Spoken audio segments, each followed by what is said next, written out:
Trade पे बड़े काले बादल छा सा रहे हैं, कुछ कहना चाहेंगे आप? हाँ, ये काले बादल से बुरा है हो रहे हैं, पर मैं इतना कोई डर महसूस करता नहीं हूँ। वो इसलिए कि क्या होता है कि अगर हम इतिहास देखें, अभी जो है ये पहले प्रेसिडेंट ट्रंप जब थे जी, उन्होंने चाइना पे इतने सारे ट्रेड पे सैंक्शंस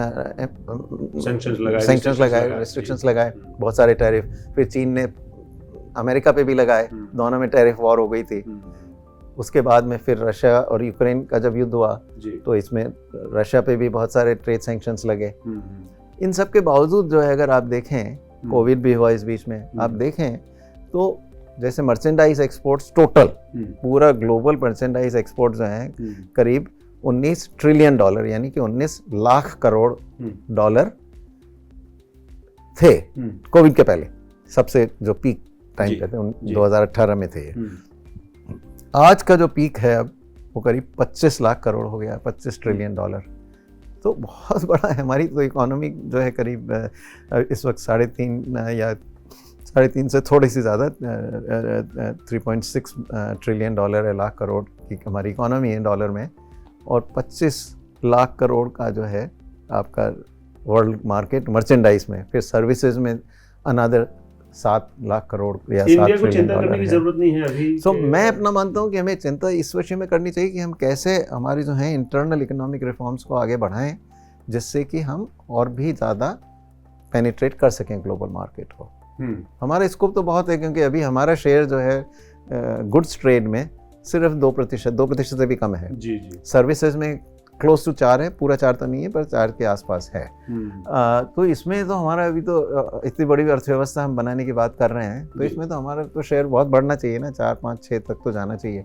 अभी चीन का ऑलरेडी करीब 13 से 14% है शेयर। हम लोग की इसमें इसका फायदा उठाना चाहिए जो अभी सिनेरियो इंटरनेशनल ट्रेड में बन रहा है। बिल्कुल बिल्कुल नो, इसमें क्योंकि सारी कंपनियां जो हैं वो चीन से निकलकर दूसरी जगह जा रही हैं, तो ये हमारे लिए बड़ा अच्छा अवसर है। कुछ फ़ायदा हमने उठाया है, जैसे ये आईफोन जो है एप्पल का काफ़ी हमारे यहाँ आ गया है, उसका करीब $20 बिलियन का हमारा एक्सपोर्ट अब बहुत तेज़ी से बढ़ के विदिन 2-3 ईयर्स में तब बढ़ के हो गया है। तो कुछ फ़ायदा हमने उठाया है, पर और भी ज़्यादा उठा सकते हैं। हमारी क्षमता तो बहुत है, क्योंकि आखिरकार इतनी बड़ी अर्थव्यवस्था भी है, इतने ज़्यादा हमारे पास वर्कर्स भी हैं, हर टाइप की स्किल हमारे पास है।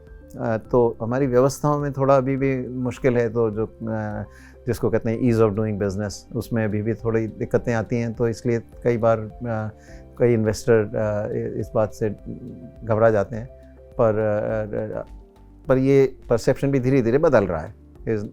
मैं भी, जैसे हम फाइनेंस कमीशन की विज़िट तमिलनाडु हुई जी, तो जैसे चेन्नई में हम विज़िट करके आए, तो जहाँ पे फॉक्सकॉन की फैक्ट्री है, दूसरी भी हैं, तो काफ़ी बड़ी बड़ी फैक्ट्री सब लग रही हैं धीरे धीरे। तो पर हमें सुधार फिर भी करते जाना चाहिए, क्योंकि अभी हमारे लेबर लॉस को सुधार करने की बहुत आवश्यकता है। तो जो लेबर लॉस पास किए हुए हैं हमने 2019 और 20 में किए थे, 4 लेबर कोड, तो उनको हमें इम्प्लीमेंट कर देना चाहिए। ये समय अब अच्छा है। जो बोलते हैं हो ही जाएगा क्या?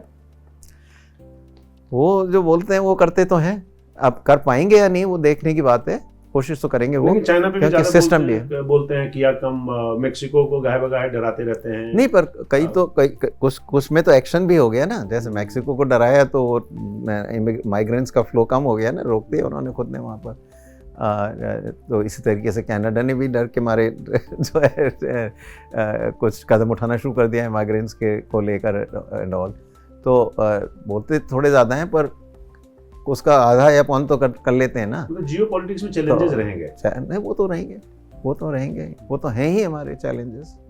और उसके फिर इकोनॉमिक इम्प्लीकेशंस भी होते हैं, तो उसमें भी हमें सोचना पड़ेगा। क्योंकि अभी हमारे यहाँ थिंकिंग यही है कि जैसे चीन का थोड़ा चैलेंज है, तो चीन से हम दूर हटें, क्योंकि अभी हमारा इंपोर्ट की साइड पे जो है चाइना का बड़ा रोल है।